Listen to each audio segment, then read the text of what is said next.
Welcome back, Shogun Superheroes. It's workout 2 of week 1 of your online boot camp. Let's get to this workout. So as you can see, we're going to start off with a circuit of 4 exercises, full body, that we're going to do 4 times. Once I go through this, I'll show you circuit number 2, which will be a core circuit, also 4 exercises that we'll do 4 times. Let's get to it. Number 1, dumbbell row. This is a back exercise, but you should also feel it in your biceps, and you should also feel it in your core. As we've talked about before, every exercise is a core exercise. I want to make sure I'm clipped in and every muscle is engaged, holding position and flexing so that I can derive the maximum benefit from this. I like having kind of a wide stance off the bench with my back heel or my back toe just kind of hooked on the end of the bench, and I sit back on my hips. So my front hand here is helping me stabilize, but I'm not really putting a lot of weight on it. I can pick it up off the bench if I want. What I don't want to be doing is post it up over this arm. This is setting you up for some challenges in your lower back. If we're sitting back here on our hips, we can tighten that core, clip in right there, and then when I reach down and pull while I'm holding that dumbbell, my core is active and stabilizing. So with your medium weight dumbbell, you're going to extend down and reach. When you do that, you'll feel a stretch across the back of the shoulder. Make sure everything is staying flexed as we pull, and pull that elbow in tight behind our back. Extend nice and smooth and pull back. I like to push forward a little bit with the dumbbell, almost like I'm out at an angle in front of me, and pull back at that angle as well. I can feel my lats and my back and my biceps all flexing through that movement, but also my glutes and my core. You're going to go to a rear lunge. You can do this with no dumbbells to start out. If you do dumbbells, we're going to hold 2 of them like side by side. Clip in, set up your pillar strength, right? Tight butt, tight abs.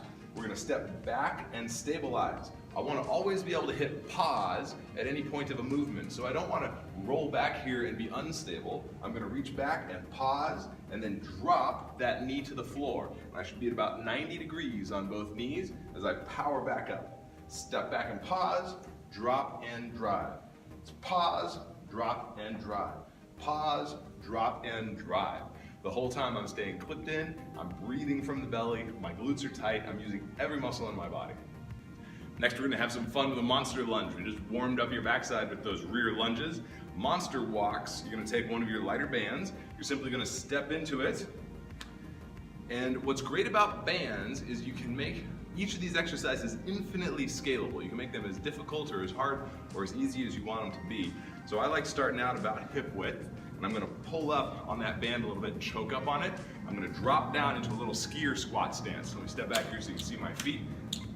Feet are facing forward, parallel. I'm gonna drop into that little skier squat, back on my heels. I can feel my glutes wound up, and I'm gonna step out wide and then slowly bring that other foot back in. Do you see that? Step out wide, push that foot out, and then slowly control bringing that other foot back in, like so. We're gonna go 12 one way, and then 12, push that foot out, step together, push that foot out, step together.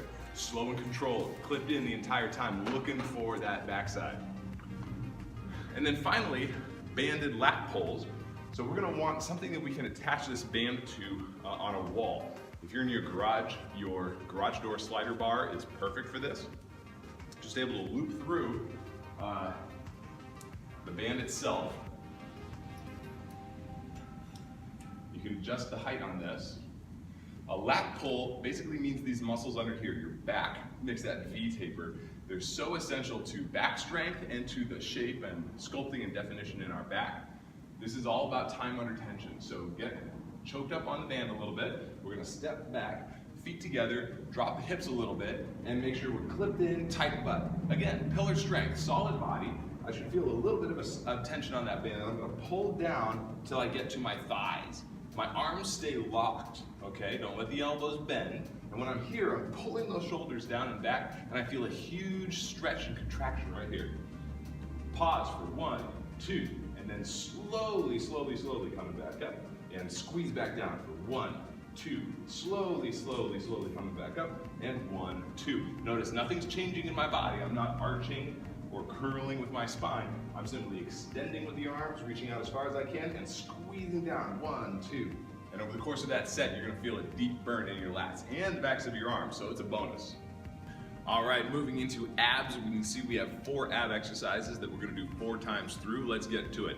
Number 1 and 2 and 3 are all gonna be hollow body banded exercises. So you're gonna find something like the rail on your garage door or just anything you can attach this band to, and you're going to wrap it around and loop it through about an arm's length from the floor, okay? Because we're gonna be laying down on the floor for this. The secret to all these exercises is hollow body. So if you go back, make sure you watch the fundamentals video on how to set up a hollow body, how to clip in and push your lower back into the floor. What's great about using the band for this is it's gonna allow me to activate this core on a whole new level. I'm gonna get a little bit of ways away so I can get most of this band, use most of this band. And what I'm gonna do is choke up on it a little bit and then pull toward my feet. So there's some significant tension on the band as I pull this toward my feet. And when I do that, I'm automatically actually gonna feel that clipped in area start lighting up. But I'm gonna turn it up a little bit more. I'm gonna tuck my chin and push my lower back into the floor, and I'm gonna look for more ab muscles through here to hold that tension with these arms locked in place. They're not moving, they're just gonna hold position here. So from here, we're gonna do 3 exercises. Number 1 is gonna be a leg raise. So I'm gonna pull my knees into my arms, and I'm going to slowly extend them without losing that hollow body, and pull them back in. Slowly extend them, pull them back in. Slowly extend them, pull them back in. You're gonna go for 12 reps right here. When you finish that, you're gonna go to a flutter kick. Legs out, bop, bop, bop. Pushing your lower back into the floor, holding that clip in as tight as you can. So solid, 12 on each side. And then you're gonna finish with bicycles. For 12 on each side, just about this tempo, chin stays tucked, hollow body is set, I'm reaching out as far as I can. When you finish those 3 exercises, we're gonna go to a ball plank. So you're gonna grab your Swiss ball. We're gonna do elbows to start this one out. Grab your hands like so, make a triangle with your arms, and set up on your toes. Once we get our hollow body, so tuck your tailbone, we're gonna push forward on the toes as far as we can, and we're gonna count down out loud from 25, 24, 23, 22, just holding tension, holding stability, and building those ab muscles from the inside out. Hope you guys have fun with this. Can't wait to hear how you do. Let's go get them.